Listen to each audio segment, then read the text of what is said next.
ಹೈನುಗಾರಿಕೆ ರೈತರಿಗೆ ವರದಾನವಾಗಿದ್ದು ರಾಸುಗಳಿಗೆ ಗುಣಮಟ್ಟದ ಮೇವು ನೀಡಿ ಗುಣಮಟ್ಟದ ಹಾಲನ್ನ ಡೈರಿಗಳಿಗೆ ಹಾಕುವ ಮೂಲಕ ಉತ್ಪಾದಕರು ಆರ್ಥಿಕವಾಗಿ ಸಬಲರಾಗಬೇಕು. ರಾಜ್ಯದಲ್ಲಿ ಅನ್ನದಾತ ಸಂಕಷ್ಟದಲ್ಲಿದ್ದು ಸರ್ಕಾರ ರೈತರ ನೆರವಿಗೆ ಧಾವಿಸುವ ಅವಶ್ಯಕತೆ ಇದೆ ಎಂದು ತುಮಕೂರು ಹಾಲು ಒಕ್ಕೂಟದ ನಿರ್ದೇಶಕ ಎಸ್ಆರ್ ಗೌಡ ಹೇಳಿದ್ರು. ಶಿರಾ ತಾಲೂಕಿನ ಹುಯಿಲುದೊರೆ ಗ್ರಾಮದಲ್ಲಿ ನಡೆದ ಹುಯಿಲುದೊರೆ ಹಾಲು ಉತ್ಪಾದಕರ ಮಹಿಳಾ ಸಂಘದ ನೂತನ ಕಟ್ಟಡ ಶಂಕುಸ್ಥಾಪನೆ ಹಾಗೂ ವಾರ್ಷಿಕ ಮಹಾಸಭಾ ಕಾರ್ಯಕ್ರಮವನ್ನು ಉದ್ಘಾಟಿಸಿ ಮಾತನಾಡಿದ ಅವರು, ತುಮಕೂರು ಜಿಲ್ಲೆಯಲ್ಲಿ ಮಳೆಯ ಅಭಾವದ ಕಾರಣ ಕೃಷಿ ಚಟುವಟಿಕೆ ಸ್ಥಗಿತಗೊಂಡಿದ್ದು ಸಣ್ಣ ರೈತ ಕುಟುಂಬಗಳಿಗೆ ಹೈನುಗಾರಿಕೆ ಆರ್ಥಿಕ ಶಕ್ತಿ ನೀಡಿದೆ. ಶಿರಾ ತಾಲೂಕಿನ ಗ್ರಾಮಗಳಲ್ಲೂ ಹಾಲು ಉತ್ಪಾದಕರ ಸಂಘ ಮಾಡಿ ರೈತರಿಗೆ ಬಲ ನೀಡಬೇಕೆಂಬ ನಮ್ಮ ಸಂಕಲ್ಪಕ್ಕೆ ರೈತರು ಉತ್ಸುಕರಾಗಿ ಹೈನುಗಾರಿಕೆಯತ್ತ ಮುಖ ಮಾಡಬೇಕು. ತಾಲೂಕಿನ ಹಲವಾರು ಹಾಲು ಉತ್ಪಾದಕರ ಮಹಿಳಾ ಸಂಘ ಯಶಸ್ವಿಯತ್ತ ಮುನ್ನಡೆಯಲು ಮಹಿಳಾ ಸದಸ್ಯರ ಪ್ರಾಮಾಣಿಕ ಸೇವೆ ಹಾಗೂ ಉತ್ಪಾದಕರ ನಡುವಿನ ಸ್ನೇಹಮಯ ಸಮನ್ವಯತೆ ಕಾರಣ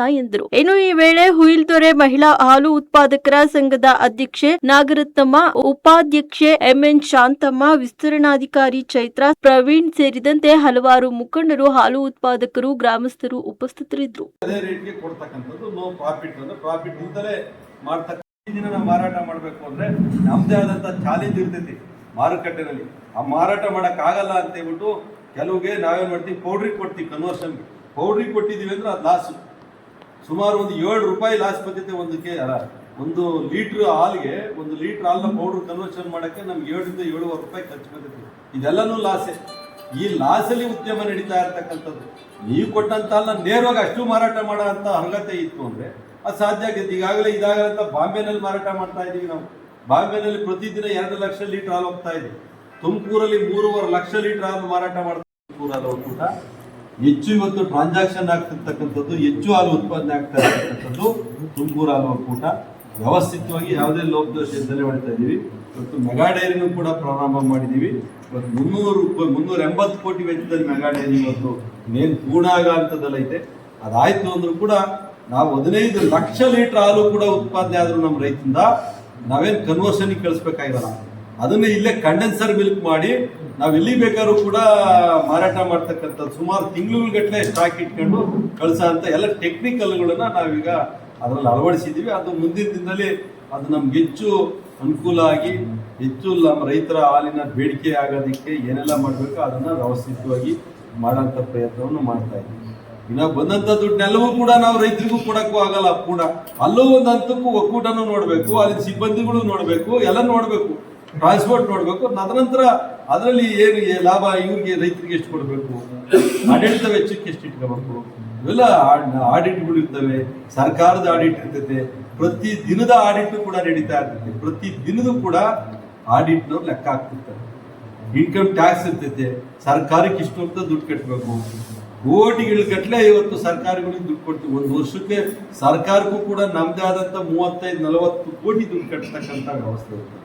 ಎಲ್ಲವೂ ನೋಡ್ಕೊಂಡು ಅದು ಇವರೇ ಕಟ್ತಾರೆ. ಇವ್ರು ಯಾರು ನೀವು ಹೇಳಿರಲ್ಲ, ಎಲ್ಲ ಕಾಣ್ದಂಗೆ ಮಾಡ್ಕೊಂಡು ಅಲ್ಲೆಲ್ಲ ಗೀಲ್ಗಳಿಗೆ ಅವ್ರು ಕೊಟ್ಕೊಂಡು ಆ ದುಡ್ಡು ಇದು ಮಾಡ್ತಾರೆ. ನಾವೆಲ್ಲ ವೇರಿಯೇಷನ್ ಆಯ್ತು ಅಂದ್ರೆ ಇದು ಬಹಳ FSSAI ಎಲ್ಲರೂ ಕಾನೂನು ಕ್ರಮ ತಗೊಂತಕ್ಕಂಥ ವ್ಯವಸ್ಥೆ ಇರ್ತದೆ.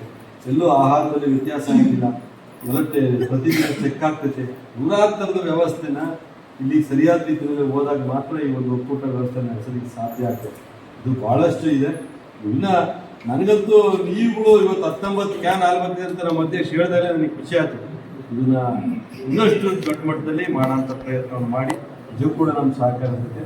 ಮತ್ತೆ ನೀವು ಭೂಮಿ ಪೂಜೆ ಮಾಡಿರ್ತಕ್ಕಂಥ ಕಟ್ಟಡಕ್ಕೂ ಕೂಡ ನಾವೇನೊಂದು 2 ಯೋಜನೆಯಲ್ಲೂ ಕೂಡ ಒಂದು 10.5 ಲಕ್ಷ ಹಣ, 11 ಲಕ್ಷ ಹಣ ಉಳಿಕೆದು ನಿಮ್ಮ ಸಂಘದಲ್ಲಿ ಮತ್ತೆ ಧರ್ಮಸ್ಥಳದ ಇನ್ನೊಂದು ಮತ್ತೆ ನಮ್ಮ ಶಾಸಕರು ನಮ್ಮ ಸುರೇಶ್ ಬಾಬು ಅಂತ ಹೇಳಿ ಅವ್ರ ಕಡೆ ಹೇಳಿ ನಮ್ಮ ಲೀಡರ್ ಇದ್ದಾರೆ.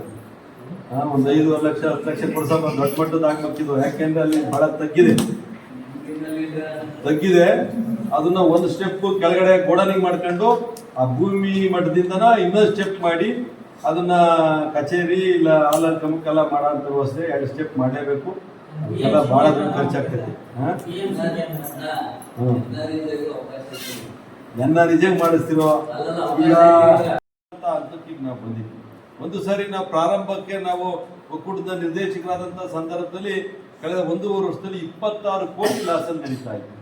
26 ಕೋಟಿ ಲಾಸನ್ನು ಕೂಡ ಸರಿದೂಗಿಸಿ ಇವತ್ತು ಎಲ್ಲೂ ಕೂಡ ಲಾಭ ಮಟ್ಟದತ್ತ ಇವತ್ತು ನಾವು ಹೋಗ್ತಾ ಇದ್ದೀವಿ. ಲಾಭ ಜಾಸ್ತಿ ಆದಂಥ ಸಂದರ್ಭದಲ್ಲಿ ನಾವು ಬೆಲೆಯನ್ನು ಜಾಸ್ತಿ ಮಾಡ್ತಕ್ಕಂಥ ಒಂದು ಪ್ರಕ್ರಿಯೆಗೆ ಚಾಲನೆ ಕೊಡ್ತೀವಿ. ನಾವು ಲಾಭನೇ ಇಲ್ಲ ಅಂದಂಥ ಸಂದರ್ಭದಲ್ಲಿ ನಾವು ಬೆಲೆ ಜಾಸ್ತಿ ಮಾಡೋಕ್ಕಾಗಲ್ಲ.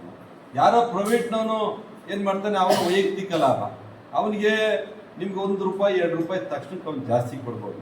ಆದರೆ ಅವನು ₹1 ಜಾಸ್ತಿ ಕೊಟ್ಟಿದ್ದು ಇನ್ನು ಉಳಿಕೆ ಲಾಭೆಲ್ಲನೂ ಅವ್ನು ಸ್ವಂತಕ್ಕೆ ಬಳಸ್ತಾನೆ. ಇದು ಹಂಗಾಗಲ್ಲ. ಇದು ರೈತ ಸಮಸ್ಯೆ ಆಗಿರೋದ್ರಿಂದ ಇಲ್ಲಿ ಎಷ್ಟು ಲಾಭ ಬಂದರೂ ಸಮೇತ ಮತ್ತೆ ರಿಟರ್ನ್ ಆಗಿ ನಮ್ಮ ರೈತರಿಗೆ ಕೊಡ್ತಕ್ಕಂಥ ಇವತ್ತು ಇನ್ಶೂರೆನ್ಸ್ ಮಾಡ್ತೀವಿ. ಸುಮಾರು 33 ಕೋಟಿ ವೆಚ್ಚದಲ್ಲಿ ಇವತ್ತು ಇನ್ಶೂರೆನ್ಸನ್ನು ಮಾಡ್ತಾರೆ. ರೇಷಿಯೋ ಹಾಕಬೇಕು ಅಂತ ಒಂದು ನಿಯಮ ಇದೆ.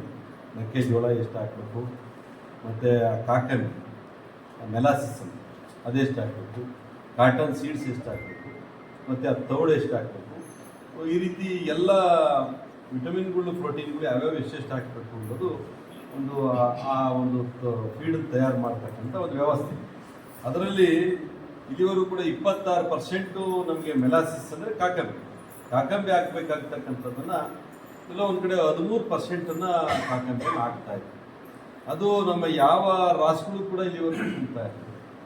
ಅದನ್ನ ಮೊನ್ನೆ ನಾವೇ ಕೂಡ ಗುಬ್ಬಿ ಪ್ಲಾಂಟಲ್ಲಿ ಮಾಡ್ತಕ್ಕಂಥದ್ದನ್ನ ಮ್ಯಾನೇಜರ್ ಇರ್ಬೋದು,